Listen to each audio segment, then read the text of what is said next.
এটা হচ্ছে আমাদের সেই পশ্চিমবঙ্গের মমতা দিদির সবুজ সাথী সাইকেল। যে সাইকেলটা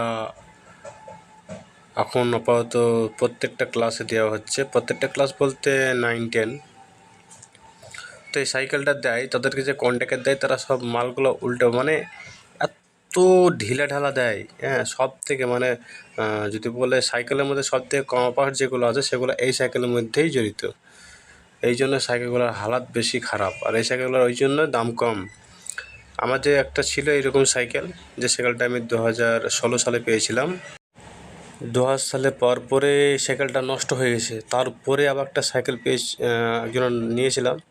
ওটা খারাপ হয়ে গেছিলো বলে সেটাকে ঠিক করতে গেলাম, তো দোকানে বলছে 600 থেকে 700 টাকা পড়বে, মানে টিংটাল হয়ে গেছে আর কিছু স্পক বা এইগুলো ভেঙে গেছে। এক কথায় সাইকেল ঠিক করবো বলে গেলাম আর সাইকেল কিনে নিয়ে চলে এলাম। কিনলাম তো আবার কার সাইকেল কিনলাম? মমতার সাইকেল কিনে বসে থাকলাম। তো নতুন ছিল সাইকেলটা, অবশ্যই ভালো। আপাতত এখন চলে যাবে আমার। মোটর সাইকেলের সবসময় নিয়ে তো আর বাইক নিয়ে বাজার টাজার করতে যাওয়া যাবে না, কারণ তেলের যে দাম। টুকটাক এখানে ওখানে যাওয়ার জন্য সাইকেলটা নিলাম। সরকারের কোনো জিনিস আজ পর্যন্ত একবারে পিওর ভালো জিনিসটা পেলাম না। সব থেকে কমা বাজে যেগুলো চলে না বাজারে সেগুলাই দেওয়া হয়। এ হচ্ছে মমতা আমাদের পশ্চিমবঙ্গের সাইকেল। তো সাইকেল কে কে পেয়েছো অবশ্যই জানাবে, কে কত সালে পেয়েছো, আর কেমন লাগে মমতা সাইকেল চালাতে অবশ্যই কমেন্টের মধ্যে জানাবে।